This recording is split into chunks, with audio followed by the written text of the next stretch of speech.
Hello guys, welcome to our channel Reborn One Extra Chance Part 9। Chapter 81। काली डाल। आधी रात का वक्त था। भार्गव मैंशन में सब गहरी नींद में थे, सिवाय एक शख्स के जो अंधेरे में छिपते छिपाते किसी कमरे की ओर बढ़ रहा था।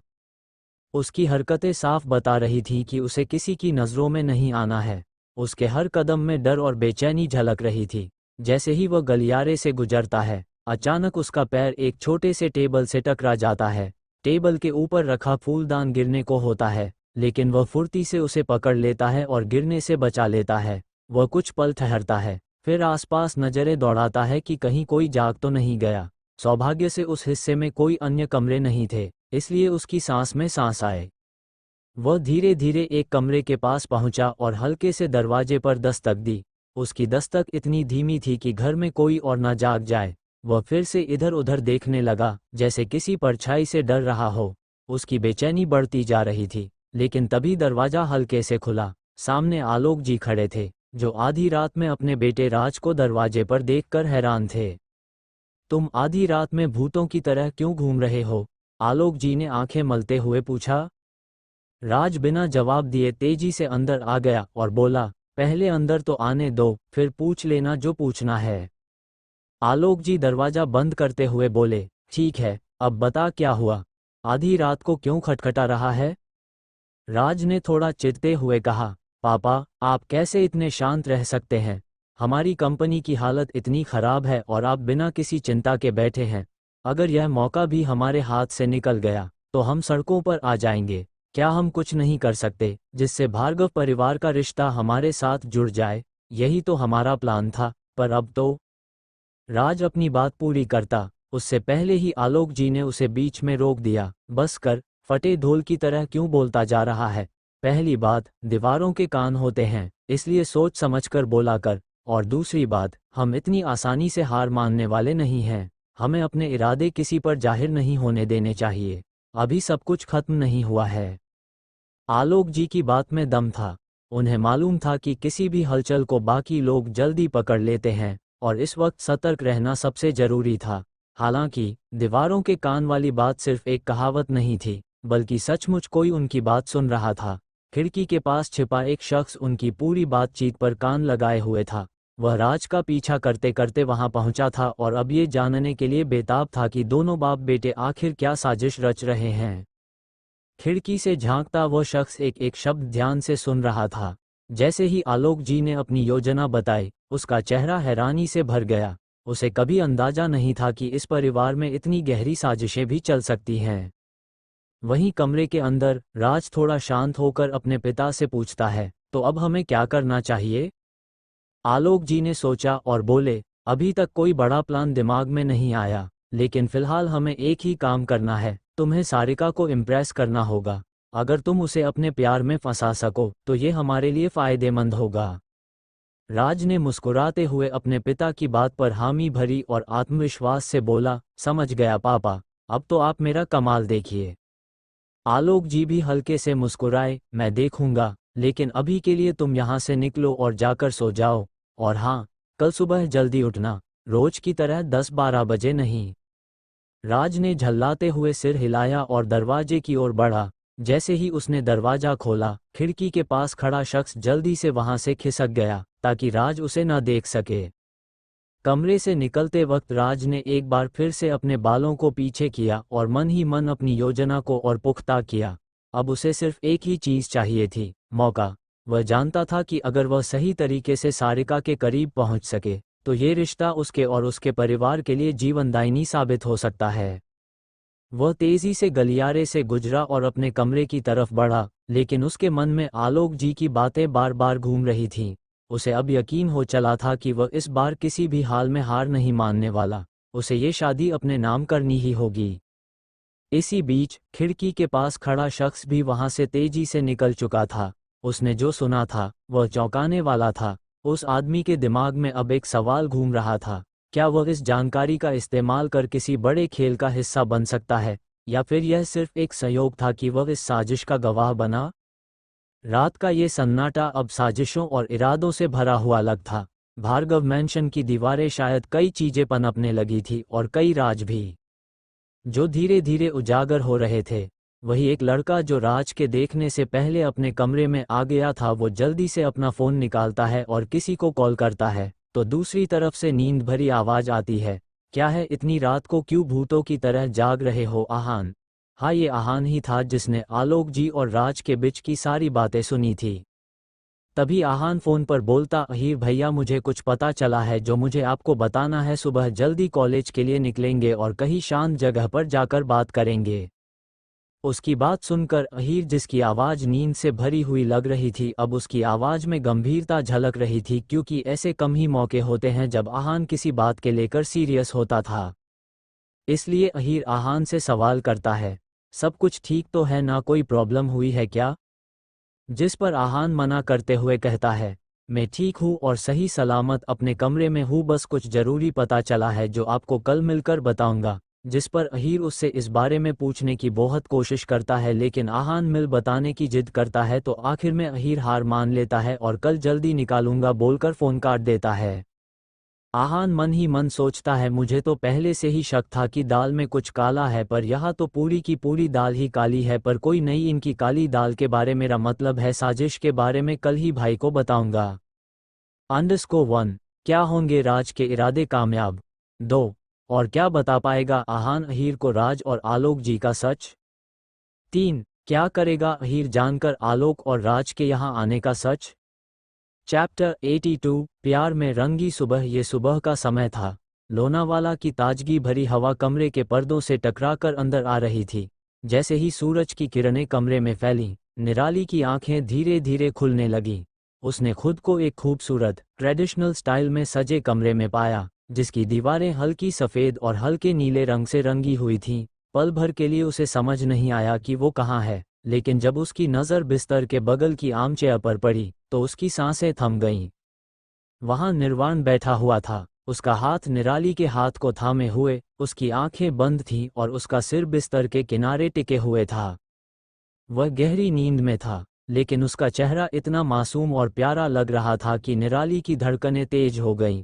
उसकी हर सांस के साथ उसके चेहरे की शांति और भी निखर रही थी। वह इस वक्त सिर्फ सो रहा था, लेकिन निराली को वह किसी राजकुमार से कम नहीं लगा। उसने अपना हाथ धीरे धीरे उठाया और निर्वाण के माथे पर गिरे बालों को संवारा।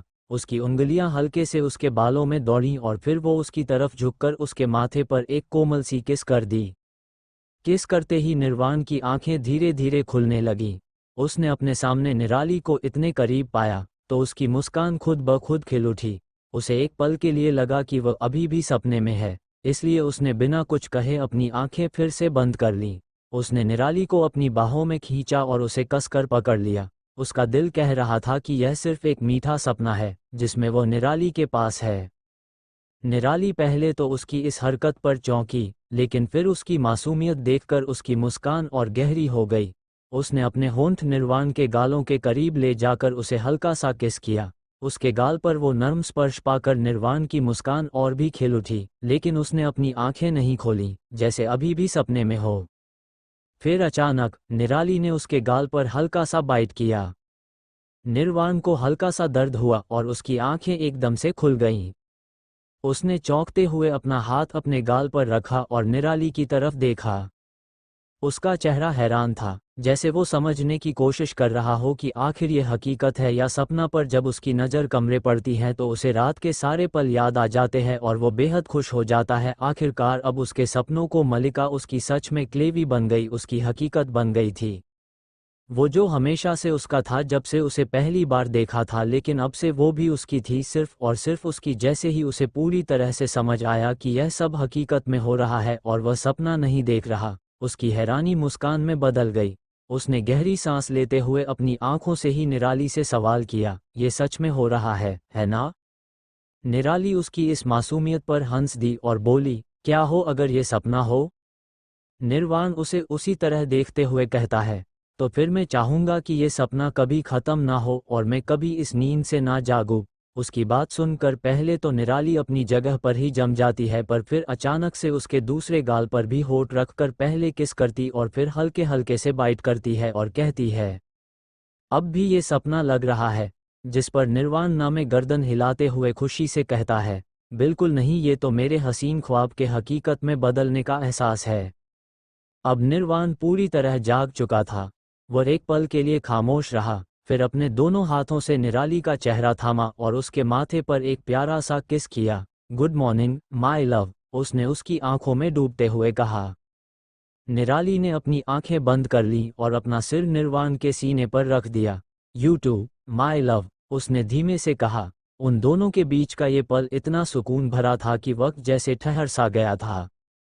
लेकिन फिर निर्वाण की नज़र कमरे में लगी दीवार घड़ी पर पड़ी। 7:30 बज चुके थे। वह हल्के से निराली के सिर पर हाथ फेरते हुए बोला, आज हमारा कॉलेज शुरू होने वाला है और हमें जल्द ही घर लौटना होगा। तुम तैयार हो जाओ, मैंने तुम्हारे कुछ कपड़े यहाँ रखवा दिए हैं, अलमारी में हैं। मैं तब तक ब्रेकफास्ट ऑर्डर कर दूंगा। निराली ने अपनी आंखें खोलते हुए कहा, नहीं नीर, तुम तैयार हो जाओ, हम नाश्ता नीचे जाकर साथ में करेंगे। निर्वाण ने उसकी बात सुनकर खुशी खुशी हामी भरी। वह बहुत खुश था निराली के मुंह से अपने लिए नीर सुनकर। ये नाम उसे कितना खास और प्यारा लगा था, जैसे इस नाम में ही उसकी पूरी दुनिया समा गई हो। वह मुस्कुराते हुए बोला, ठीक है, जैसा तुम कहो। इसके बाद निर्वाण ने थोड़ा शरारती अंदाज में निराली को गोद में उठाया और उसे वॉशरूम तक छोड़कर आया। उसकी आंखों में वही पुरानी चमक थी, वही मासूम शरारत। वॉशरूम के दरवाजे के पास खड़े होकर उसने हल्के से कहा, और अंदर भी छोड़ने आऊं? निराली उसकी शरारत पर मुस्कुराते हुए उसके सर पर हल्की सी चपत मारती है और कहती है, होश में आ जाओ, वरना कहीं हमेशा के लिए अपने होश ना खो बैठो। इतना कहकर वॉशरूम के अंदर चली जाती है और दरवाजा बंद कर लेती है। उसकी बात सुनकर निर्वाण हंसते हुए अपने बालों में हाथ फेरता है और पीछे मुड़कर जोर से मुस्कुराते हुए कहता है, वो तो कब के खो चुके, जब से आपको पहली दफा देखा, वो भी हमेशा के लिए। ये कहकर वह कमरे से बाहर चला गया। वहीं वॉशरूम के अंदर निराली भी उसकी बातों को याद करते हुए मुस्कुराने लगी। उसकी हर बात में वो सच्चाई और मासूमियत थी जो उसे बेहद खास बनाती थी। अब वो इस रिश्ते को एक नए नज़रिए से देखने लगी थी। उसे अब यकीन हो गया था कि निर्वाण ही वो इंसान है जो उसके दिल के सबसे करीब है, और वह भी उसी तरह निर्वाण के दिल की धड़कन बन चुकी थी। वही नहाते वक्त निराली सोच रही थी कि निर्वाण उसके लिए कितना खास बन चुका था। कहानी के हिसाब से निर्वाण को निराली से प्यार कॉलेज के दौरान होता है, पर यहाँ तो उसे उससे पहली ही मुलाकात में प्यार हो गया था और कॉलेज स्टार्ट होने से पहले ही वो दोनों साथ आ चुके थे। ये कहानी में एक बहुत बड़ा बदलाव था। वैसे तो वो जानती थी कि वो कहानी पूरी तरीके से बदलने वाली थी, क्योंकि एक तो नाम के अलावा वो निराली और उसमें कोई कॉमन ग्राउंड नहीं था, और उसने कहानी का मैन मेल लीड भी बदल दिया था, तो जाहिर सी बात थी कहानी बदलेगी ही, और उसके लिए तैयार भी थी। वॉशरूम से बाहर आते ही निराली ने अलमारी से कपड़े निकाले और तैयार होने लगी। उधर निर्वाण भी अपने कमरे में जाकर तैयार हो गया। दोनों ने जल्दी जल्दी तैयार होकर होटल के नीचे वाले रेस्टोरेंट में नाश्ता करने का प्लान बनाया। जब दोनों नीचे पहुंचे तो रेस्टोरेंट में हल्की फुल्की भीड़ थी, लेकिन माहौल शांत और सुकून भरा था। उन्होंने एक कोने की टेबल चुनी जहां से बाहर का खूबसूरत नज़ारा दिख रहा था। दोनों ने साथ में नाश्ता किया, हंसी मजाक की और एक दूसरे की कंपनी का पूरा आनंद लिया। निराली और निर्वाण के बीच का ये दिन उनके रिश्ते का एक नया अध्याय था। दोनों के दिलों में एक अजीब सी शांति और खुशी थी, जैसे उनकी जिंदगी की सारी उलझनें अब धीरे धीरे सुलझ रही थीं। अंडरस्कोर 1, क्या सब कुछ ऐसे ही खूबसूरती से होगा? 2, क्या होगा जब चीजें ओरिजिनल नॉवेल की कहानी से इतनी बदल गई है? चैप्टर 83, किस बात का घमंड है? निर्वाण और निराली का नाश्ता खत्म हो चुका था। दोनों ने एक प्यारी सुबह साथ बिताई थी और अब होटल छोड़ने का वक्त आ गया था। निर्वाण ने कहा, तुम चलो, मैं बिल चुका कर आता हूँ। निराली ने सिर्फ सिर हिलाया और हल्की मुस्कान के साथ होटल के मैन हॉल से बाहर की ओर बढ़ गई। इधर निर्वाण रिसेप्शन काउंटर की ओर चला गया। काउंटर पर पहुंचकर उसने कल रात की बुकिंग और सभी खर्चों का बिल चुकाया। इसके साथ ही उसने होटल स्टाफ को अच्छी खासी टिप भी दी। आखिरकार होटल के कर्मचारियों ने उनकी खास यादें सजाने में मदद की थी। मैनेजर ने उत्साहित होकर कहा, थैंक यू सर, हमें उम्मीद है कि आपका स्टे बहुत अच्छा रहा होगा। जब भी आपको मौका मिले हमारे होटल में फिर से जरूर आइए। निर्वाण ने हल्के से मुस्कुराते हुए सिर हिलाया और कहा, जरूर, धन्यवाद। फिर वह निराली की ओर बढ़ने लगा। जो अब तक गार्डन की तरफ बढ़ चुकी थी।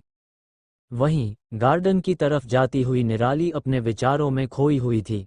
अचानक एक लड़का तेजी से चलते हुए उससे टकरा गया। निराली का बैलेंस बिगड़ गया और वह गिरने ही वाली थी, लेकिन उसने खुद को संभाल लिया। हालांकि लड़के ने उसे कमर से पकड़ने की कोशिश की, जिससे वह और भी असहज हो गई। निराली फौरन पीछे हट गई और लड़के की ओर घूरते हुए उसे ठंडे अंदाज में देखा। लड़का कुछ पल के लिए हड़बड़ा गया।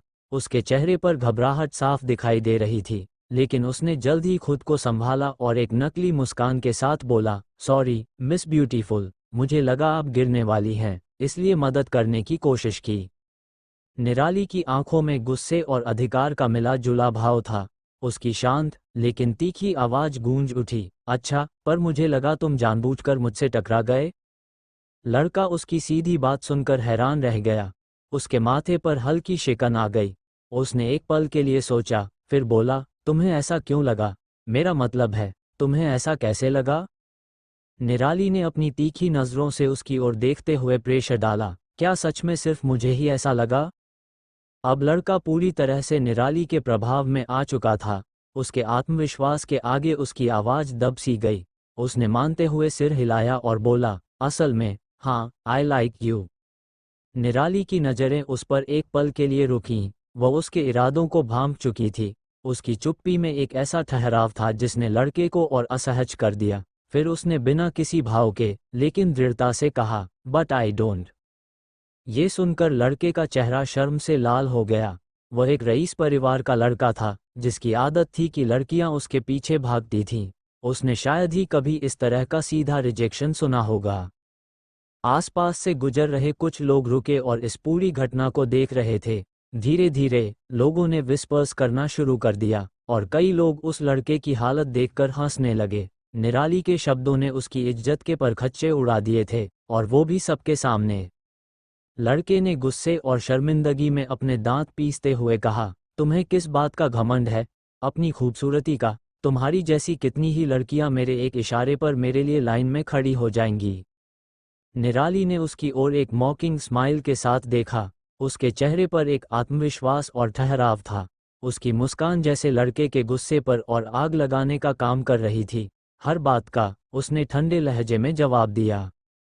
लड़का उसकी बात समझने की कोशिश में था, जैसे वो ये समझ नहीं पा रहा हो कि निराली क्या कहना चाह रही है। उसके चेहरे पर भ्रम के भाव साफ दिखाई दे रहे थे। उसने उलझे हुए स्वर में पूछा, क्या मतलब है तुम्हारा? हाँ, क्या? निराली ने एक एरोगेंट मुस्कान के साथ कहा, मुझे अपनी हर बात का घमंड है। ऐसी कोई चीज़ नहीं है जिस पर मैं शर्मिंदा महसूस करूं। और जहां तक तुम्हारी बात है, मैंने मना नहीं किया है। जाओ, इशारा करो और मेरी जैसी किसी लड़की को अपना बना लो। मेरे पास तुम्हारी बातों के लिए वक्त नहीं है। ये कहते हुए उसने एक हाथ लड़के के कंधे पर रखा और हल्के से उसे पीछे की तरफ धकेला। ये धक्का हल्का था, लेकिन लड़का पहले से ही इतना हड़बड़ाया हुआ था कि वह अपने बैलेंस को संभाल नहीं पाया और जमीन पर गिर गया। वह नीचे गिरते ही और भी शर्मिंदा हो गया। आसपास खड़े लोग हंसने लगे और उसकी हालत देखकर उसके आत्मविश्वास की रही सही कसर भी पूरी हो गई। लड़का उठने की कोशिश कर ही रहा था कि उसे सामने से निर्वाण आते दिखा। निर्वाण ने ये पूरा सीन देख लिया था और उसके चेहरे पर हल्की सी मुस्कान थी। कुछ दिक्कत है? निर्वाण ने लड़के से सीधा सवाल किया। उसकी आवाज में कोई गुस्सा या धमकी नहीं थी, बस एक सहज आत्मविश्वास था जो सामने वाले को असहज कर देता। लड़के ने निर्वाण की ओर देखा और महसूस किया कि अब उसकी यहाँ कोई दाल नहीं गलने वाली, और वो फाइनली समझ गया कि निराली का टेस्ट किस तरह का है। आखिर निर्वाण भी गॉड ऑफ ब्यूटी है, नहीं शायद गॉड ऑफ हैंडसमनेस बिल्कुल सही रहेगा। उसने झेपते हुए कहा, नहीं, कुछ भी नहीं, और जल्दी से वहां से चला गया। निर्वाण ने निराली की ओर देखा और उसे देखकर मुस्कुराया। क्या चल रहा है, मैडम? उसने हल्के मजाक में पूछा। निराली ने उसकी ओर देखा और हंसते हुए कहा, कुछ खास नहीं, बस एक मामूली सा इश्यू था। इश्यू? निर्वाण ने मजाकिया लहजे में पूछा, लगता है किसी की ईगो तुम्हारी वजह से थोड़ी क्रैश हो गई। निराली हंसते हुए बोली, शायद। इसके बाद दोनों ने एक दूसरे की ओर देखा और हंसने लगे। फिर बिना कुछ कहे वे होटल से बाहर निकलने लगे, जहां उनकी गाड़ी तैयार खड़ी थी। ड्राइवर ने उनके सामान को गाड़ी में रख दिया था। चलो, वक्त आ गया है कि हम लोनावाला को अलविदा कहें, निर्वाण ने कहा, जैसे वह इस खूबसूरत जगह की यादों को समेटने की कोशिश कर रहा हो। निराली ने उसे देखते हुए कहा, हाँ, लेकिन ये यादें हमेशा हमारे साथ रहेंगी। दोनों गाड़ी में बैठ गए और सड़क पर निकल पड़े, जहां उनके आगे एक नई शुरुआत और एक नया सफ़र उनका इंतजार कर रहा था। Chapter 84 college entry. निराली और निर्वाण लोनावाला को अलविदा कहकर मुंबई की ओर बढ़ रहे थे। गाड़ी मुंबई पुणे हाईवे पर थी और बाहर का मौसम सफ़र को और भी खुशनुमा बना रहा था। एक तरफ जहां निर्वाण के चेहरे पर सुकून और तृप्ति की मुस्कान थी, वहीं निराली के दिमाग में ख्यालों का तूफान चल रहा था। उसके दिमाग में लगातार उन बदलावों की बात घूम रही थी जो उसने इस कहानी में अपने हस्तक्षेप से किए थे। वह जानती थी कि असली कहानी कॉलेज से शुरू होनी थी, लेकिन उसके दखल की वजह से अब सब कुछ पहले से ही बदल चुका था। पर फिर भी बहुत कुछ ऐसा था जिसे संभालना अभी बाकी था। निर्वाण को ये बदलाव महसूस नहीं हुआ था। उसके लिए तो ये सब एक खूबसूरत सफ़र था, जो अब निराली के साथ और भी खास हो गया था। उसकी नज़रें कभी सड़क पर थीं, तो कभी उस लड़की पर जिसे वह दिल से चाहता था। आज का दिन उसकी ज़िंदगी में एक खास जगह बना चुका था। वह सोच रहा था कि कैसे निराली के साथ बिताए हर लम्हे ने उसकी ज़िंदगी को एक नई दिशा दी थी। निराली गहरी सोच में डूबी हुई थी। उसके मन में सवालों और जवाबों का मंथन हो रहा था। उसने कहानी के उन हिस्सों के बारे में सोचा जो अभी बाकी थे। क्या अब सब कुछ बदल गया था, या कुछ बातें वैसी ही रहेंगी? इन सवालों के बीच उसका ध्यान टूटा जब उसने अपने हाथ पर किसी का स्पर्श महसूस किया। उसने ऊपर देखा तो पाया कि निर्वाण ने उसका हाथ थाम लिया था। पहले तो वह चौंकी, फिर उसकी ओर घूरने लगी। निराली के ऐसे घूरने से निर्वाण थोड़ा घबरा गया। उसके चेहरे पर हल्की बेचैनी आ गई, लेकिन उसने खुद को संभालते हुए हल्के फुल्के अंदाज में कहा, डोंट वरी, गाड़ी ऑटोमेटिक फीचर्स से लैस है। निराली उसकी बात सुनकर मुस्कुराई नहीं, लेकिन उसकी गंभीरता थोड़ी नर्म हो गई। वह निर्वाण का हाथ धीरे से अपने हाथ में उठाती है। ये देखकर निर्वाण को एक पल के लिए लगा कि शायद निराली को उसका छूना पसंद नहीं आया। उसके चेहरे पर हल्की मायूसी छा गई, लेकिन इससे पहले कि उसके मन में और कोई ख्याल आता, निराली ने उसका हाथ अपने कंधे पर रख दिया और अपना सिर उसके कंधे पर टिका लिया। निराली के इस अचानक और प्यारे इशारे से निर्वाण एक पल के लिए स्तब्ध रह गया। उसकी आंखें चौड़ी हो गईं और उसने शौक में गाड़ी पर अपनी पकड़ थोड़ी और मजबूत कर ली। ये पहली बार था जब निराली ने इस तरह से अपने भावों को दिखाया था। उसके कंधे पर सिर टिकाए हुए निराली ने आंखें बंद कर लीं। वह चाहती थी कि इस सफ़र का ये पल यूं ही थमा रहे, जैसे अब उसे किसी जवाब की तलाश नहीं थी। निर्वाण को महसूस हुआ कि निराली का उसे छूना कोई नापसंदगी नहीं, बल्कि उसके प्रति विश्वास और सुकून की भावना थी। उसे राहत मिली और उसने एक गहरी सांस ली। उसके चेहरे पर अब एक हल्की मुस्कान फैल गई थी। उसने एक हाथ से स्टीयरिंग संभालते हुए दूसरे हाथ से निराली के हाथ को हल्के से दबाया, जैसे कह रहा हो कि वह हमेशा उसके साथ रहेगा। हाईवे पर गाड़ी रफ्तार से चल रही थी, और दोनों के बीच एक अजीब लेकिन सुकून भरी खामोशी थी। वक्त धीरे धीरे कटता जा रहा था, लेकिन ये खामोशी दोनों के दिलों को करीब ला रही थी। बाहर के मौसम की ताजगी और हल्की ठंडी हवाओं ने सफ़र को और भी खुशनुमा बना दिया था। पहाड़ियों के बीच से गुजरती गाड़ी खुले आसमान के नीचे एक नए सफ़र की शुरुआत का प्रतीक थी। निराली के लिए ये पल बहुत मायने रखते थे। उसने अपने मन में उठ रहे सवालों को थोड़ी देर के लिए पीछे छोड़ दिया और बस इस लम्हे का आनंद लिया। कहानी तो बदली थी, लेकिन इस पल में जो प्यार और अपनापन था, वह अडिग था। उसने निर्वाण की ओर थोड़ा और पास आते हुए अपना हाथ उसकी बाहों में और मजबूती से कस लिया। निर्वाण, जिसे हमेशा से ही निराली की तरफ से इस तरह के इशारे की उम्मीद थी, अब खुद को बहुत खुशकिस्मत महसूस कर रहा था। उसने हल्के से मुस्कुराते हुए कहा, तुम्हें पता है, आज का दिन मेरी जिंदगी का सबसे खूबसूरत दिन है। निराली ने अपनी आंखें खोलकर उसकी तरफ देखा। उसकी बात सुनते ही उसके चेहरे पर हल्की मुस्कान आ गई। उसने कहा, शायद मेरे लिए भी। दोनों ने एक दूसरे की आंखों में झांकते हुए एक खास समझदारी और अपनापन महसूस किया। ये सफ़र सिर्फ लोनावाला से मुंबई का नहीं था, बल्कि यह उनके रिश्ते के एक नए पड़ाव की ओर था, जहां दोनों के दिल और करीब आ गए थे। गाड़ी अब धीरे धीरे मुंबई के करीब आ रही थी। उनके बीच की खामोशी अब एक गहरे संबंध की प्रतीक बन चुकी थी। वहीं दूसरी तरफ निर्मेंशन में आज 5 की जगह सिर्फ 4 लोग बैठे हुए थे। ये लोग सिद्धार्थ, कार्वी, करण और विशाखा थे। आमतौर पर इस ग्रुप का माहौल हल्का फुल्का और मजाकिया होता था, लेकिन आज एक नाम की कमी खल रही थी, निराली। वह हमेशा इस ग्रुप का केंद्र रही थी और उसकी गैरमौजूदगी ने सबको थोड़ा बेचैन कर दिया था। विशाखा, जो हमेशा से चुटकियां लेने और मजाक करने में माहिर थी, थोड़ी शरारत भरे अंदाज में बोल उठी, वैसे क्या लगता है, डीबो और निर्वाण का काम कैसा चल रहा होगा? कोई खबर आई है कि वो कब आने वाली है? क्या वो हमारे बिना ही कॉलेज में एंट्री लेगी और हम इसके बिना? उसके इस सवाल पर कार्वी ने तुरंत जवाब दिया, जैसे कि उसे खुद भी यही सवाल परेशान कर रहा हो। उसने सिर हिलाते हुए कहा, ऐसे कैसे हो सकता है कि हम हमारी जान के बिना एंट्री लें? सिद्धार्थ, जो अक्सर मजाकिया बातों में शामिल हो जाता था, भी इस बार गंभीरता से बोला, बिना लीडर के ग्रुप कैसा? हमारे ग्रुप की जान ही तो है निराली, उसके बिना कुछ भी अधूरा सा लगता है। करण, जो हमेशा से शांत और समझदार स्वभाव का था, सबकी चिंताओं को दूर करने के लिए बीच में बोल पड़ा, चिंता मत करो, उसका मैसेज आया था, वो और निर्वाण निकल चुके हैं। वो कॉलेज के गेट पर हमें मिल जाएगी। और रही बात ये जानने की कि उनका काम कैसा चला, तो वो तो आकर हमें खुद ही बताएगी। करण की बात सुनकर सबके चेहरे पर हल्की मुस्कान आ गई। अब उनके मन में थोड़ी शांति आई कि निराली सही सलामत थी और जल्द ही उनके पास होगी। कार्वी, जो स्वभाव से थोड़ी उत्साही थी, बहुत एक्साइटेड हो गई और जोश में बोली, मैं सब कुछ जानने के लिए बेहद एक्साइटेड हूँ। सच में, अब तो बिल्कुल भी इंतजार नहीं कर पा रही।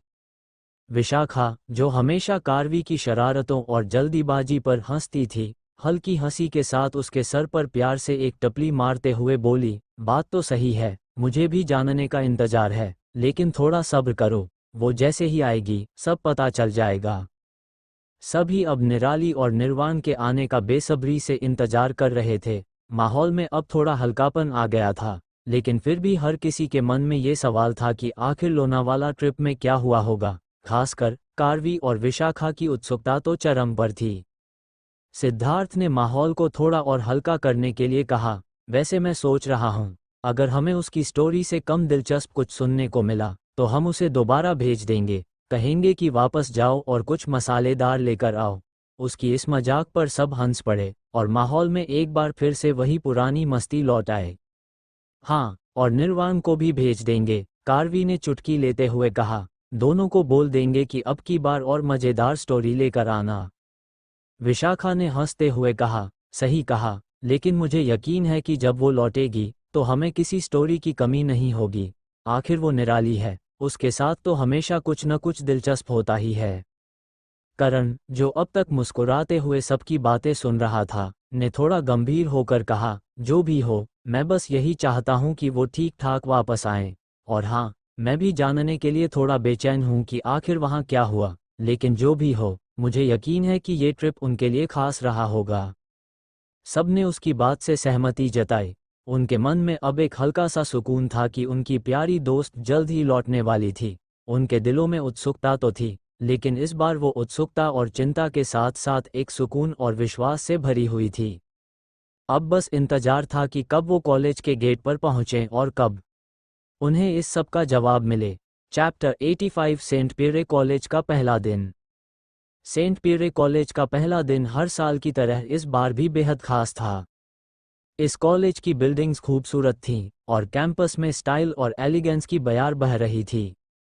ये देश के नामी कॉलेज में से एक था। आज से मास्टर क्लासेज स्टार्ट होने वाली थी। जूनियर्स को नए लोगों से मिलने की उत्सुकता थी। मास्टर्स के सीनियर बैचेस को जूनियर्स की रैगिंग का इंतजार था, तो नए स्टूडेंट्स को कॉलेज देखने की एक्साइटमेंट। कॉलेज में आज काफ़ी चहल पहल थी। Cafeteria, office, academic buildings, corridors, lobbies भी प्रोफेसर्स, स्टूडेंट्स और वर्कर्स से भरा हुआ दिख रहा। कुछ मात्रा में वहाँ कुछ पेरेंट्स भी अपने बच्चों के साथ आए थे, लेकिन उनकी संख्या बेहद कम थी। आखिर बच्चे बड़े हो गए और कॉलेज में आ गए हैं। तभी एक चमचमाती कार ने सबका ध्यान अपनी तरफ खींच लिया। तभी किसी लड़की ने कहा, ये तो वो निराली का ग्रुप है। उसकी बात पर उसके पास खड़ी लड़की ने पूछा, कौन निराली? हमारे कॉलेज में तो ऐसा कोई ग्रुप है मैंने तो नहीं सुना।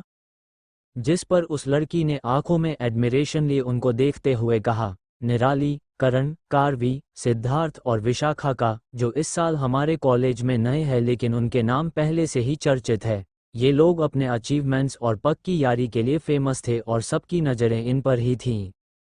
सारे लड़कों की नज़रें 3 खूबसूरत लड़कियों पे थी, उन्हें परियां कहना ज़्यादा सही होगा, और ग्रुप लीडर को परियों की रानी। वही लड़कियों ने भी उन 2 हैंडसम हंक को ताड़ने में कोई कसर नहीं छोड़ी थी।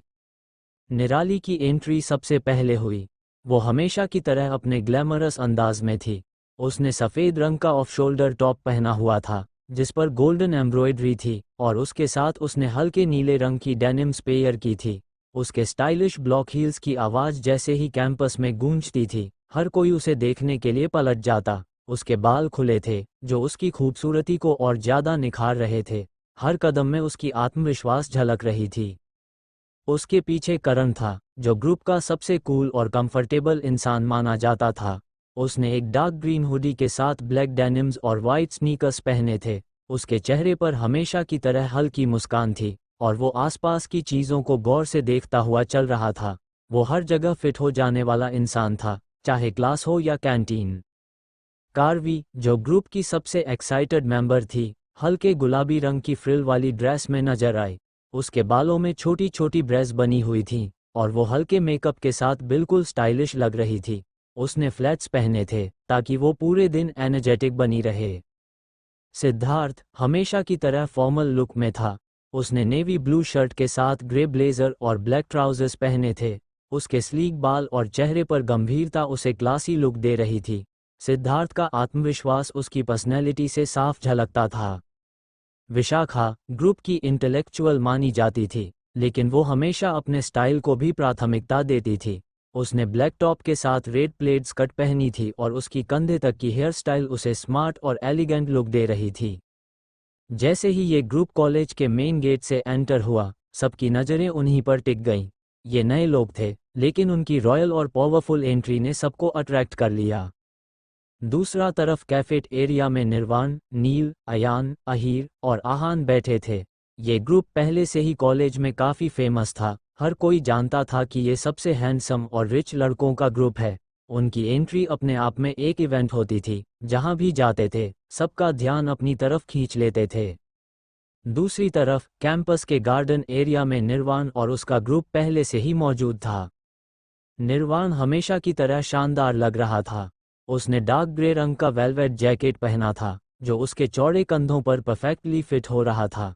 उसके अंडर में वाइट शर्ट और ब्लैक ट्राउजर्स थे जो उसकी पर्सनैलिटी को और शार्प बना रहे थे। उसके जेड ब्लैक बाल और क्लीन शेव लुक से वो किसी मॉडल से कम नहीं लग रहा था। उसके साथ था नील, जिसने डार्क ब्लू स्वेटर के साथ डेनिम्स पहने थे। उसके चेहरे पर हमेशा की तरह मुस्कान थी और उसकी आंखों में शरारत थी।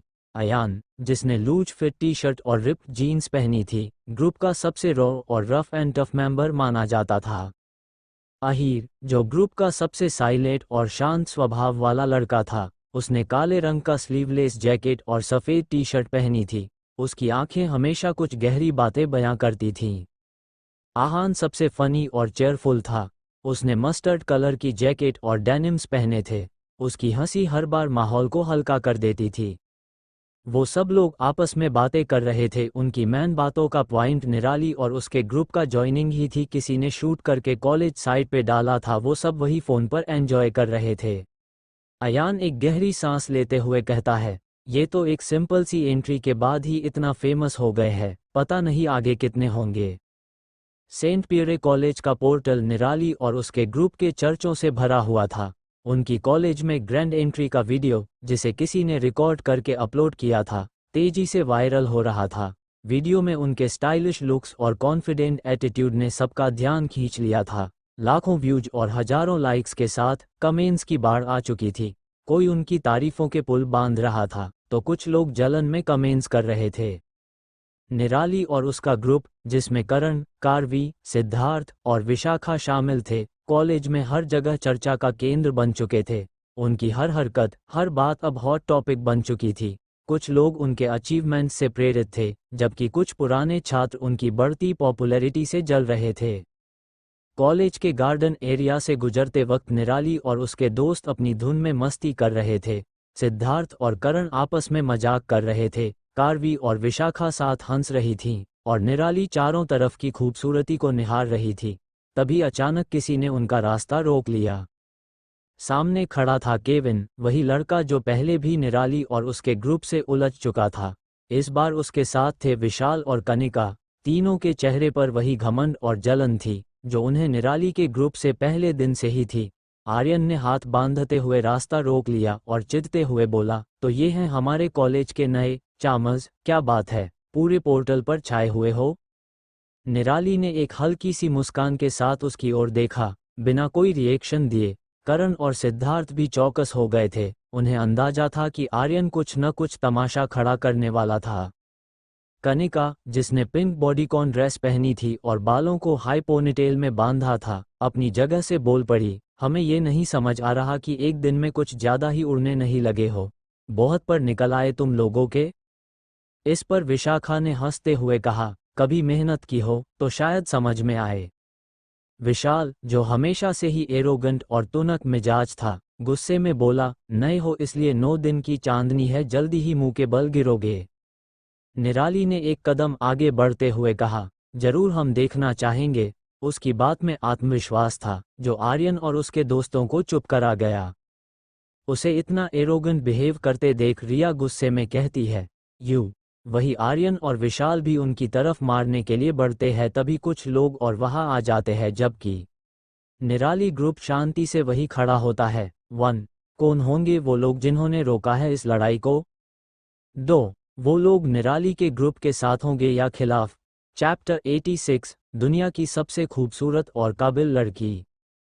सेंट पियरे कॉलेज की दुनिया में आज कुछ खास होने वाला था। जब से निराली और उसके ग्रुप ने कॉलेज ज्वाइन किया था, तब से पूरा माहौल ही बदल गया था। उनकी कॉलेज एंट्री की वीडियो वायरल हो चुकी थी और उनके लुक्स, एटीट्यूड और पॉपुलैरिटी ने कॉलेज के पोर्टल पर चर्चा का माहौल बना रखा था। लाखों व्यूज, कमेंट्स और शेयर ने उन्हें कॉलेज का हॉट टॉपिक बना दिया था। हर कोई उनकी बातें कर रहा था। वहीं दूसरी ओर निर्वाण और अयान का ग्रुप पहले से ही कॉलेज का फेमस ग्रुप था, हैंडसम, रिच और हर किसी का ध्यान खींचने वाला। इन दो पावरफुल ग्रुप्स के बीच जो तनाव बनने वाला था, उसने पूरी स्टूडेंट बॉडी को बेचैन कर रखा था। निराली, करण, कार्वी, सिद्धार्थ और विशाखा अपने कॉन्फिडेंट लुक्स और ग्रेस के साथ गार्डन एरिया से गुजर रहे थे जब किसी ने अचानक उनका रास्ता रोक लिया।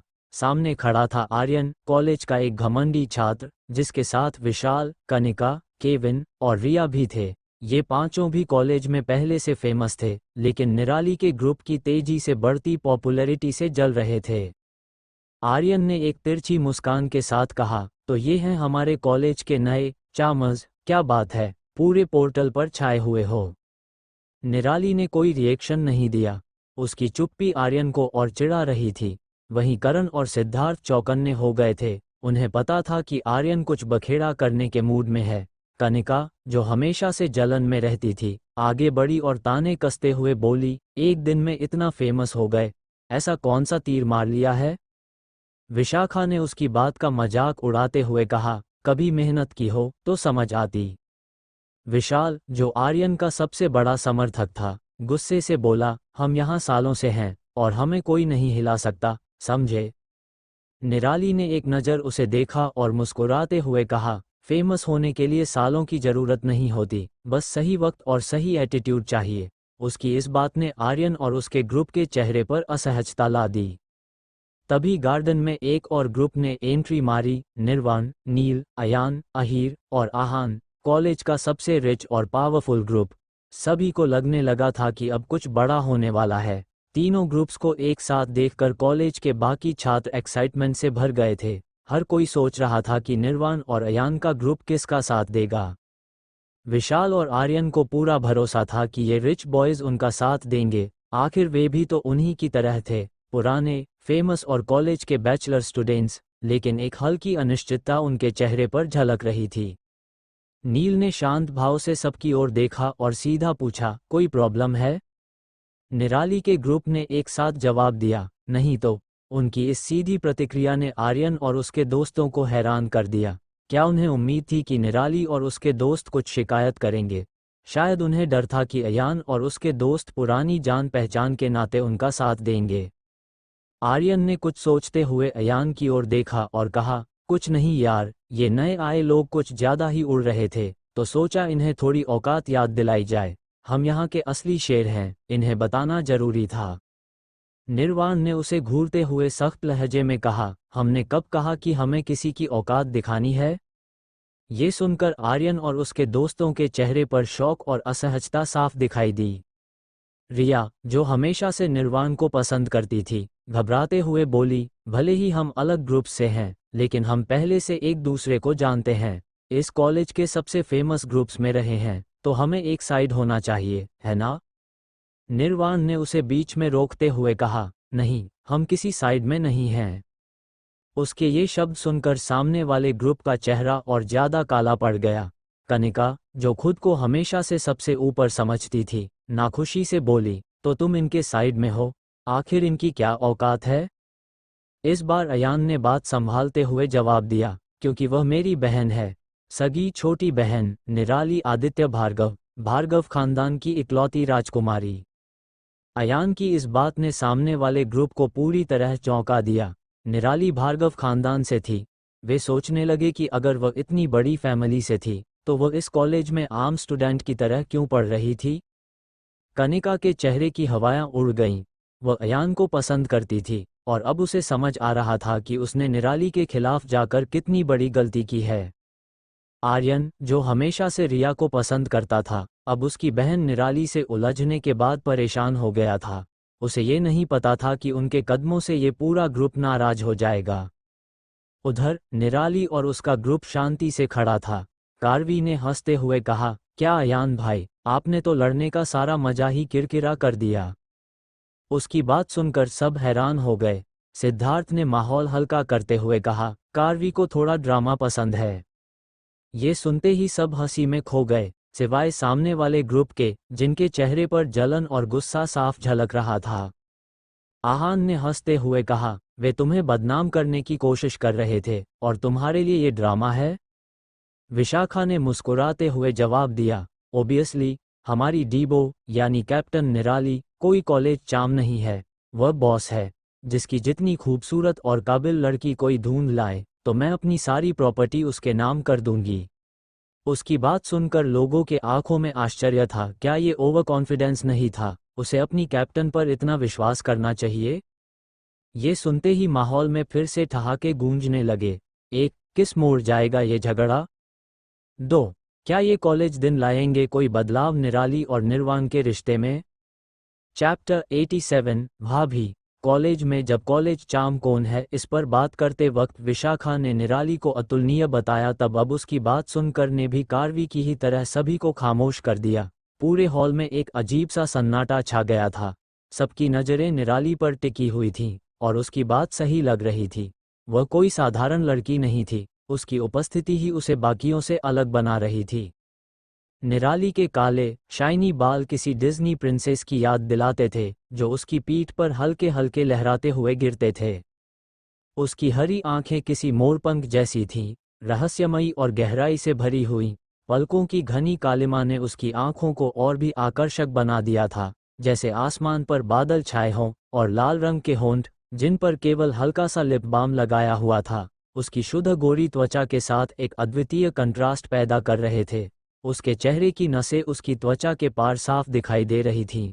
शार्प चिन और हल्के से उठे गाल, जिन पर हंसने पर डिंपल बन जाते थे, उसकी सादगी में भी राजसी आभा जोड़ रहे थे। उसने जो वाइट क्रॉप टॉप पहन रखा था, वह उसकी फिगर को और निखार रहा था। ऐसा लग रहा था जैसे वह किसी सुपरमॉडल से कम नहीं हो, बल्कि शायद उनसे भी ज्यादा आकर्षक हो। उसकी चाल ढाल, उसका आत्मविश्वास और उसकी रॉयल पर्सनैलिटी उसे खास बना रही थी। उसके साथ जो लोग खड़े थे, वे उसके ग्रुप के थे, और वे भी इतने ही आकर्षक और प्रभावशाली लग रहे थे। उनका ग्रुप किसी आम कॉलेज ग्रुप से कहीं अधिक खास था। उनके पास स्टाइल, क्लास और अचीवमेंट्स की कोई कमी नहीं थी। हॉल में हर किसी की नज़र उन्हीं पर थी। भीड़ में कई लोग कानाफूसी कर रहे थे, मानो उनकी उपस्थिति ने ही बाकी लोगों को अपने आप कमतर कर दिया हो। लेकिन निराली ने किसी की तरफ ध्यान नहीं दिया। वह एक सीधी, ठोस शख्सियत थी। वह जानती थी कि वह क्या चाहती है, और उसे किसी से मान्यता लेने की जरूरत नहीं थी। करण, जो उसके बगल में खड़ा था, सबकी निगाहें निराली पर देखकर मुस्कुराया। उसने हल्के से अपनी आवाज में ठहराव रखते हुए कहा, तो आपको सच में लगता है कि हमारी कैप्टन को किसी कॉलेज चाम के टाइटल की परवाह है? उसने हल्का व्यंग्यात्मक लहजा अपनाया, लेकिन उसकी आवाज में आत्मविश्वास झलक रहा था। अगर आपको ऐसा लगता है तो मुझे खेद है कि वह आपको निराश कर सकती है। करण की इस टिप्पणी पर हर कोई चुप हो गया। यह न तो अपमानजनक था और न ही अपशब्दों से भरा हुआ, लेकिन इसमें इतनी गहराई और सटीकता थी कि सामने वाले को जवाब देने की कोई गुंजाइश ही नहीं बची। सभी ने अपनी नज़रें निराली से हटा लीं, लेकिन वे अब भी उसकी बातों से हैरान और प्रभावित थे। उधर अयान और निर्वाण के ग्रुप को पार्टी में तंश और उसके दोस्तों की निराली और उसके ग्रुप द्वारा किए गए अपमान की याद आ गई। आज वही नज़ारा फिर से उनके सामने था। निराली और उसका ग्रुप किसी को बिना सीधे अपमान किए ही पूरी तरह स्पीचलेस कर देता था। यह उनकी विशेषता थी। वे बिना ज़्यादा बोले, बिना जोर जबरदस्ती किए, बस अपनी मौजूदगी और अंदाज से सामने वाले को पीछे छोड़ देते थे। बाकी स्टूडेंट्स भी धीरे धीरे ये समझने लगे थे कि निराली और उसके ग्रुप में और कॉलेज के बाकी अमीर बच्चों में बड़ा फर्क था। उनके पास स्टाइल और क्लास का एक अलग स्तर था जो उन्हें दूसरों से अलग करता था। भीड़ में से किसी ने जोर से चिल्लाकर कहा, इसे कहते हैं रॉयल रियल एलिट्स। उसकी इस बात पर सभी के बीच कानाफूसी शुरू हो गई। ऐसा लग रहा था मानो ये समूह वास्तव में किसी राजसी घराने से संबंध रखता हो। उनकी चाल ढाल और बोलचाल में एक अनूठी शालीनता और गरिमा थी जो आजकल के कॉलेज के सामान्य समूहों में देखने को नहीं मिलती थी। अचानक ये सारी कानाफूसी एक मीठी लेकिन स्पष्ट आवाज से रुक गई, जो हॉल में गूंज गई। क्या हम जा सकते हैं? यह आवाज निराली की थी। उसकी आवाज में ऐसा कुछ था जिसे सुनते ही सामने वालों के कदम अपने आप हट गए। रिया और उसके ग्रुप ने तुरंत उनका रास्ता छोड़ दिया। निराली ने उन्हें बिना देखे ही हॉल के बाहर कदम बढ़ा दिए। उसके पीछे पीछे करण और बाकी लोग चलने लगे। उनके साथ ही अयान और निर्वाण का ग्रुप भी बाहर निकल गया, मानो उनकी शख्सियत की आभा में शामिल होने के लिए तैयार हो। हॉल में बाकी स्टूडेंट्स बस उन्हें जाते हुए देख रहे थे। धीरे धीरे हॉल की हलचल वापस आने लगी, लेकिन उस पल की गरिमा और आकर्षण अभी भी सभी के दिमाग में छाई हुई थी। निर्वाण ने निराली की तरफ एक प्राउड स्माइल देते हुए देखा, जैसे वो बहुत प्राउड फील कर रहा था कि वो उसकी जीवन साथी है। ये बात समझते हुए निराली भी मुस्कुराती है। तभी अयान भी प्राउड फील करते हुए कहता है, मुझे मेरी प्रिंसेस पर आज फिर से बहुत प्राउड फील हो रहा है। निराली उसके बातों का कोई जवाब दे पाती उससे पहले आहान बोल पड़ा, मुझे भी दी। वही अहीर ने बस उसकी तरफ एक प्यारी सी मुस्कान दी जो वो कभी कभार करता था। तभी अचानक से नील में, मुझे भी भाभी। इतना कहकर वो चुप हो गया क्योंकि उसे एहसास हो गया उसने कुछ गलत कह दिया। क्योंकि सब चलते चलते रुक गए थे और उसकी ओर देख रहे थे, तो नील अपनी जीभ काटते आंखें बंद कली वही उसको ऐसा करता देख किसी को समझ नहीं आ रहा था कि क्या कहे। सब एक कर पहले निराली का चेहरा देखते जो एक्सप्रेशनलेस था मगर गालों पर हल्की रेडनेस थी। वही निर्वाण नील को देख रहा था और उसके चेहरे पर थोड़े सरप्राइज के भाव थे, मगर वो भी इंडिफरेंट ही लग रहा था। मगर अगर कोई अच्छे से ध्यान दे तो उसके लाल कान दिखाई देंगे। उन दोनों देखने के बाद लास्ट में वो सब एक दूसरे को देखने लगते। एक, क्या आएगा सबके सामने निराली और निर्वाण के रिश्ते का सच? 2, क्या जवाब होगा निराली का नील के भाभी कहे जाने पर? Chapter 88, Tansh Roy hottest guy of college. Nirali और उसके ग्रुप के साथ अयान और उसके दोस्तों का कॉलेज टूर बहुत ही मज़ेदार चल रहा था। ये दोनों ग्रुप कॉलेज के हर कोने को ध्यान से देख रहे थे, जैसे कि वो पहली बार कॉलेज की दीवारों और इमारतों के रहस्यों से रूबरू हो रहे हों। वही वो जहाँ से भी गुजरते वहाँ सबका ध्यान उन पर चला जाता। वो 10 के 10 लोग बेहद आकर्षक शखासियत के मालिक थे। 3 खूबसूरत और लड़कियाँ और 7 हैंडसम लड़के। नज़ारा सच में काफ़ी लुभावना था जो रोज रोज देखने को तो बिल्कुल भी नहीं मिलता था। यहाँ पर वही लाइन फिट हो रही थी, मेरी जहाँ नज़र पड़ी वहाँ बने अफसाने। लेकिन इन सब से इन लोगों को कोई खास फर्क पड़ नहीं रहा। वो सब अपनी दुनिया में गुम थे जिनमें इन सब लोगों की कोई जगह नहीं थी। इसी दौरान एक हंसते खिलखिलाते माहौल में अचानक एक घटना ने सबको हिला दिया। नील, जो हमेशा हंसी मजाक करने के लिए जाना जाता था, अचानक निराली को भाभी कहकर संबोधित कर देता है। नील के शब्द जैसे ही हवा में गूंजते हैं, पूरा ग्रुप चुप हो जाता है। एक अजीब सी खामोशी चारों ओर छा जाती है, मानो वक्त कुछ पलों के लिए रुक गया हो। नील की इस टिप्पणी पर हर कोई शांत और अवाक हो जाता है। सबकी निगाहें एक एक करके पहले नील पर, फिर निराली और निर्वाण पर टिक जाती हैं। ऐसा लग रहा था जैसे किसी ने किसी रहस्य की चाबी घुमा दी हो। नील को तुरंत एहसास हो जाता है कि उसने कुछ बहुत बड़ी गलती कर दी है। उसकी आंखों में एक हल्की घबराहट दिखती है, पर वो जल्दी से अपनी बात को संभालने की कोशिश करता है। अरे, मेरा मतलब था कि मुझे विशाखा भाभी, कार्वी और आप सब लोगों पर गर्व है। उसने अपनी आवाज़ में थोड़ी सी आत्मविश्वास की झलक दिखाने की कोशिश की, लेकिन माहौल अब भी अजीब था। नील के इस बयान पर एक बार फिर सबकी आंखें बड़ी हो जाती हैं, और उनके चेहरे पर पहले से भी ज़्यादा चौंकाने वाले एक्सप्रेशन आते हैं। आहान, जो नील के जोक्स से अच्छी तरह परिचित था, अपनी हंसी रोकने की कोशिश करता है लेकिन कामयाब नहीं होता। उसकी हंसी माहौल को हल्का कर देती है, लेकिन निर्वाण नील को ऐसे देखता है जैसे वो सोच रहा हो, इतना बेवकूफ़ मेरा भाई कैसे हो सकता है। तभी करण, जो हमेशा सिचुएशन को कंट्रोल में रखने वाला होता है, तेजी से बोलता है, हाँ, मुझे भी अपनी विशाखा और दोनों बहनों पर बेहद गर्व है। लेकिन अब ये सब छोड़ो, हमें लाइब्रेरी देखनी है और क्लासेज भी अटेंड करने हैं, लेट हो जाएंगे। करण की बात सुनकर सब समझ जाते हैं कि वो सिचुएशन को संभालने की कोशिश कर रहा है, लेकिन नील करण को ऐसे देखता है जैसे कोई डूबता आदमी आखिरी तिनके को पकड़ने की कोशिश कर रहा हो। बाकी सबको भी ये बात समझ में आ जाती है कि करण बात को मोड़ने की कोशिश कर रहा है, लेकिन कोई भी उसे एक्सपोज करने की हिम्मत नहीं करता। सबने मन ही मन ठान लिया कि इस बात को अभी के लिए यहीं खत्म कर दिया जाए, और वो वापस अपने टूर पर ध्यान लगाने लगते हैं। हालांकि बात इतनी सीधी नहीं थी। निराली और निर्वाण दोनों ने अपने रिलेशनशिप को छिपाने का कोई इरादा नहीं रखा था, लेकिन उन्होंने अभी तक इस पर खुलकर बात नहीं की थी। दोनों की यही सोच थी कि जब तक वे एक दूसरे की राय न जान लें, तब तक कोई भी फैसला न लिया जाए। यही वजह थी कि इस मामले पर सब कुछ अनकहा था, लेकिन नील की टिप्पणी ने उस अनकही बात को हवा में उछाल दिया था। निराली ने निर्वाण के चेहरे पर छिपी हुई सोच को पढ़ लिया था। वो जानती थी कि निर्वाण भी यही सोच रहा था कि अब क्या किया जाए। उसके होठों के कोने हल्के से ऊपर की ओर मुड़ गए, एक हल्की सी मुस्कान के साथ। उसकी आंखों में चमक थी, जैसे वो पहले से ही सोच रही थी कि जब निर्वाण उससे इस बारे में सवाल करेगा, तो उसका जवाब क्या होगा। थोड़ी देर में ग्रुप ने कॉलेज का कुछ ही हिस्सा देखा था, लेकिन अब क्लासेज का टाइम हो गया था। सभी लोग अब एकेडमिक बिल्डिंग की ओर बढ़ने लगे। आहान और अहीर पहले ही ग्रुप से अलग हो गए, और बाकी लोग एक साथ दूसरे ब्लॉक की ओर चल दिए। सबने तय किया कि वो रिसेस में फिर से मिलेंगे और तब तक अपनी अपनी क्लासेज अटेंड करेंगे। कॉलेज का माहौल सामान्य था, छात्र अपनी अपनी क्लासेस में जाने की तैयारी कर रहे थे। अचानक कॉलेज गेट के बाहर से इंजन की तेज आवाज आने लगी।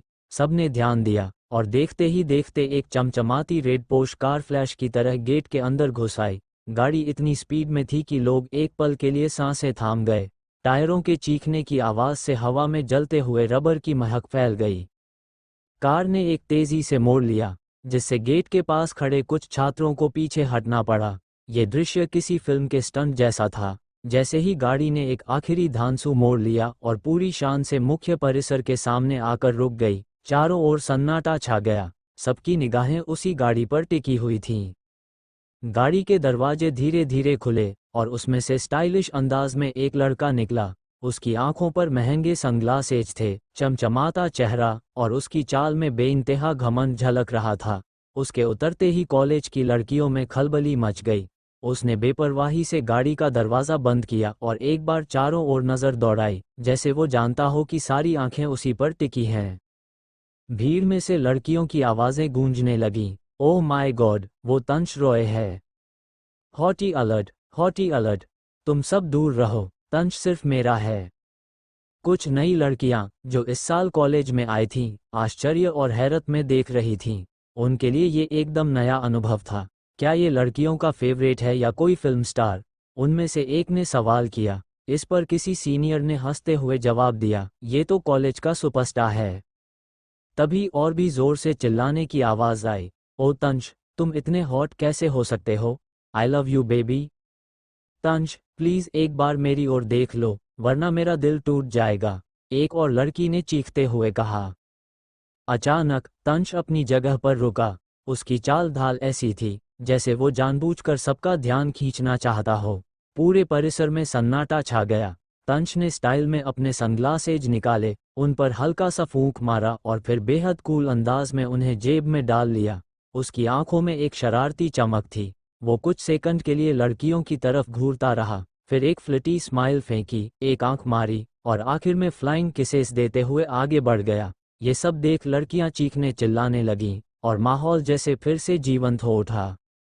इस सब के बीच कुछ स्टूडेंट्स इस ड्रामे से परेशान हो चुके थे। कुछ लोग जो लाइब्रेरी जा रहे थे, उनके चेहरों पर खींच साफ दिख रही थी। एक लड़का बड़बड़ाया, क्या इस लड़के का हर रोज यही ड्रामा रहता है? एक सीनियर ने हंसते हुए जवाब दिया, भाई, इस कॉलेज में अगर तंश नहीं होता तो सारा एंटरटेनमेंट खत्म हो जाता। वहीं कुछ नए छात्र जो कॉलेज की पोर्टल पर नजरें गड़ाए बैठे थे, जल्दी से इस पूरे स्टंट का वीडियो बनाने में लग गए। उनके हाथों में मोबाइल फोन थे और जैसे ही तंश ने फ्लाइंग किस दी, कई लोग उसे रिकॉर्ड करने लगे। कुछ ही मिनटों में कॉलेज के पोर्टल और सोशल मीडिया ग्रुप्स पर उस स्टंट का वीडियो वायरल हो गया। हर कोई अपने अपने अंदाज में उस वीडियो को कैप्शन दे रहा था, जैसे कॉलेज का सुपरस्टार तंश, हॉटी अलर्ट या फ्लाइंग किसेस से क्लास बंकिंग। यहाँ तक कि कॉलेज के न्यूज़ पोर्टल पर भी ये खबर तेजी से फैल गई, जहाँ टाइटल दिया गया था, कॉलेज के नंबर 1 स्टाइलिश स्टार तंश रॉय की ग्रैंड एंट्री। क्या ये था हफ्ते का सबसे बड़ा पल? इस शोरगुल और तमाशे के बीच एक बात तो साफ थी कि तंश रॉय के आने से कॉलेज में रौनक तो जरूर आ जाती थी, चाहे वो किसी के लिए कष्टकारी हो या मजेदार। 1. क्या निराली और तंश आपस में टकराएंगे?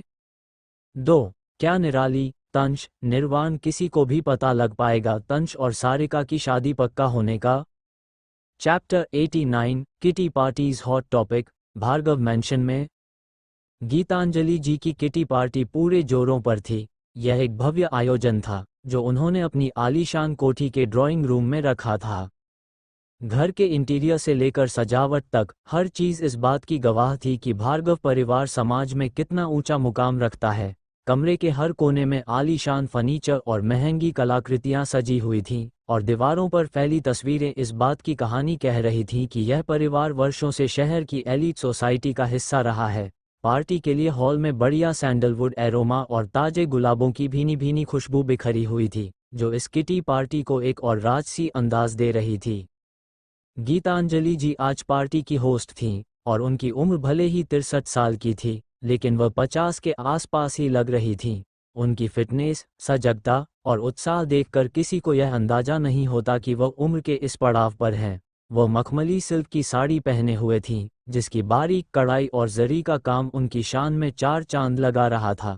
उनकी साड़ी का रंग गहरा बैंगनी था, जो उनके पर्सनैलिटी के साथ खूब मेल खा रहा था। उन्होंने हल्का मेकअप किया हुआ था और उनके बाल सलीके से बंधे हुए थे। पार्टी में ज्यादातर 30 से ऊपर की महिलाएं थीं, सभी वेल ड्रेस्ड, मेकअप से भरी हुई और ब्रांडेड हैंडबैग्स थामे हुए। उनकी बातचीत से लेकर हंसी ठहाकों तक सब कुछ उस ऊंचे स्टेटस की झलक दे रहा था जिसमें वे जी रही थीं। वे सभी बहुत ही संभ्रांत परिवारों से थीं और अपने अपने शकल में इज्जतदार मानी जाती थीं। ज्यादातर महिलाएं वर्किंग थीं और जो नहीं थीं, वे भी किसी न किसी तरीके से अपने परिवार के बिजनेस या सामाजिक गतिविधियों में सक्रिय थीं। गीतांजलि जी से एक महिला, गायत्री, कहती है, मिसेज भार्गव, आप आज भी काफ़ी यंग लगती हैं, लेकिन इसका मतलब ये थोड़ी है कि आप अपनी बहुओं को हमारी सोसाइटी का हिस्सा न बनाएं। गीतांजलि जी ने सेब का एक टुकड़ा उठाते हुए बड़े ही आराम से कहा, गायत्री, कैसी बातें कर रही हो? मेरी इतनी उम्र नहीं हुई कि अपनी बहुओं के साथ किटी पार्टी में आऊं। वे दोनों अभी वर्किंग हैं, अपना करियर बना रही हैं। मैं कोई अत्याचारी या खड़ूस सास नहीं हूँ जो अपनी बहुओं पर कंट्रोल करना चाहूँ। आज भी मेरे बेटों पर उनकी उम्र की लड़कियां लाइन मारती हैं और मैं बस उन्हें बुरी नज़रों से बचाने में बिजी रहती हूँ। उनकी इस बात पर पूरा कमरा हंसी से गूंज उठा। उनकी मजाकिया टिप्पणी ने माहौल को हल्का कर दिया। तभी मिसेज खन्ना ने कहा, बिल्कुल सही। वैसे आपकी बात से मुझे याद आया, कुछ दिन पहले भार्गव परिवार ने आपकी राजकुमारी निराली के लिए एक शानदार पार्टी रखी थी। वह सच में परियों से भी सुंदर है, इतनी कम उम्र में ही काबिल और होशियार। सच में भार्गव खानदान के तौर तरीकों और परवरिश का कोई मुकाबला नहीं है। गीतांजलि जी कुछ कहने ही वाली थी कि एक और महिला ने बीच में बात काटते हुए कहा, बिल्कुल सही कह रही हैं मिसेज खन्ना। और हमारे बच्चे, वे तो बस हमारे खानदान का नाम यूज़ करते हुए बड़े हो जाते हैं, लेकिन कोई जिम्मेदारी नहीं निभाते। उनकी हर गलती का खामियाजा हमें ही भुगतना पड़ता है। मिसेज खन्ना ने हामी भरते हुए कहा, और नहीं तो क्या। इस बातचीत के बीच कई महिलाएं निराली की तारीफें करने लगीं। खासकर वे महिलाएं जिनके बेटे या भाई अब भी कुंवारे थे। उन्हें लगता था कि अगर निराली उनके परिवार का हिस्सा बन जाए तो यह उनके लिए सम्मान की बात होगी। वे निराली की खूबियों को गिनाने लगीं, उसकी खूबसूरती, उसका स्टाइल और उसकी कम उम्र में ही इतनी बड़ी उपलब्धियां। उनकी आवाज़ों में ऐसी ख्वाहिश झलक रही थी मानो वे अपने बेटों के लिए निराली का रिश्ता पक्का करना चाहती हों। लेकिन गीतांजलि जी बस मुस्कुराते हुए सबकी बातें सुन रही थीं। अपने परिवार की तारीफ सुनकर कौन खुश नहीं होता, खासकर जब तारीफ उसकी पोती की हो। मगर इस सब के बीच किसी के कानों में ये बातें खटक रही थीं। यह कोई और नहीं बल्कि सारिका थी। सारिका जो आज घर पर ही थी और अपने दोस्तों के साथ शॉपिंग पर जाने के लिए तैयार हो रही थी। उसने एक महंगा डिजाइनर लाल रंग का गाउन पहन रखा था, जिसकी कटिंग और डिज़ाइन उसके अमीर परिवार की घमंड को दर्शा रही थी। गाउन की लंबाई से लेकर उसकी ज्वेलरी तक सब कुछ ऐसा था जो लोगों का ध्यान खींचे। सारिका का स्टाइल उसकी पर्सनैलिटी की तरह ही बोल्ड और घमंडी था। वह किटी पार्टी की बातों को सुन रही थी, और जब निराली की इतनी तारीफें की गईं तो उसके दिल में जलन की आग भड़क उठी। उसके मन में गुस्सा और ईर्ष्या के तूफान उठ रहे थे। ये बर्दाश्त से बाहर हो गया। उसे ऐसा लगा जैसे उसकी उपस्थिति को नज़रअंदाज किया जा रहा हो और निराली की छवि उसकी तुलना में बार बार बेहतर बताई जा रही थी। गुस्से में उसने बिना सोचे समझे हॉल के बीच से गुजरने का फैसला किया, जबकि उसे पिछले दरवाजे से जाना चाहिए था। उसे पता था कि वह भार्गव परिवार की वह सदस्य नहीं है जिसकी इस सोसाइटी में कोई पहचान हो। फिर भी उसने अपनी अकड़ में हॉल के बीच से जाने का निश्चय कर लिया। जैसे ही सारिका हॉल से गुजरी, वहां मौजूद महिलाओं ने उसे देखा और चौंक गईं। उनकी आंखों में कुछ पल के लिए भ्रम छा गया। वे सोचने लगीं, क्या ये भार्गव परिवार की दूसरी बेटी है। लेकिन फिर किसी ने फुसफुसाते हुए कहा, निराली तो इकलौती है। इन्हीं विचारों के बीच सारिका ने सोफे की तरफ कदम बढ़ाए और गीतांजलि जी को आवाज लगाते हुए बोली, दादी, मैं अपने दोस्तों के साथ शॉपिंग पर जा रही हूँ। सारिका की आवाज़ सुनते ही पूरा हॉल उसकी तरफ देखने लगा। सभी हैरान थे, क्योंकि वे निराली की उम्मीद कर रहे थे। उनकी आंखों में सवाल थे, यह अनजान लड़की कौन थी। उनके दिमाग में विचार घूमने लगे, लेकिन किसी ने कुछ कहा नहीं। गीतांजलि जी, जो अब तक अपनी पोती की तारीफ सुनकर खुश थीं, सारिका की इस हरकत पर नाराज हो गईं। लेकिन उन्होंने अपने गुस्से को दबाते हुए कहा, हाँ बेटा, बिल्कुल जाओ। तभी एक बुजुर्ग महिला, मिसेज खंडेलवाल, जो गीतांजलि जी की उम्र की थी, अपनी जिज्ञासा को संभाल नहीं पाईं। उन्होंने गीतांजलि जी से पूछा, ये लड़की कौन है, गीता? सारिका खुद को इंट्रोड्यूस करने वाली ही थी, मैं भार्गव खानदान की प्रिंसेस सारिका आदित्य भार्गव। तभी एक तेज आवाज आई, और सारिका के सारे शब्द उसके मुंह में ही रह गए। एक, क्या आज सारिका का राज सबके सामने आएगा? दो, और क्या आज सारिका कर देगी गीतांजलि जी को खुद से नाराज? चैप्टर 90, ये हमारी रिश्तेदार है, भार्गव मैंशन। भार्गव मैंशन में उस दिन का माहौल खुशनुमा था। गीतांजलि जी ने एक शानदार किटी पार्टी का आयोजन किया था, जिसमें शहर की सभी एलीट लेडीज शामिल हुई थीं। हर कोई पार्टी में एंजॉय कर रहा था और गपशप का मुख्य विषय निराली और उसके परिवार की तारीफ थी। कोई उसकी सफलता की बात कर रहा था तो कोई उसकी सुंदरता की। ऐसे में सारिका, जो पहले से ही निराली से जलन महसूस करती थी, अंदर ही अंदर उबल पड़ी। जैसे ही उसने पार्टी में प्रवेश किया, उसका गुस्सा और भी बढ़ गया। सभी निराली की बातें कर रहे थे और उसे कोई तवज्जो नहीं दी जा रही थी। सारिका को ये सहन नहीं हुआ और उसने सबका ध्यान अपनी ओर आकर्षित करने के लिए जानबूझकर एक नाटकीय एंट्री की। वह जोर से हंसते हुए वहां पहुंची और कुछ बातें करने लगीं ताकि लोग उसे नोटिस करें। जब सभी की नज़र सारिका पर गई, तो एक महिला ने पूछा, ये लड़की कौन है? इससे पहले कि सारिका कुछ कह पाती, गीतांजलि जी ने मुस्कुराते हुए कहा, ये हमारी रिश्तेदार है। उनके लहजे में सख्ती थी, जिससे साफ था कि वह और कोई बात नहीं करना चाहती थी। उनकी इस प्रतिक्रिया पर सबने ज़्यादा सवाल न पूछते हुए सिर हिला दिया और दोबारा अपनी बातचीत में व्यस्त हो गए। किसी ने ज़्यादा ध्यान नहीं दिया क्योंकि वे समझ गई थीं कि अगर यह सचमुच भार्गव परिवार की कोई करीबी होती तो वह इस तरह से सबके बीच अपनी उपस्थिति दर्ज नहीं करवाती।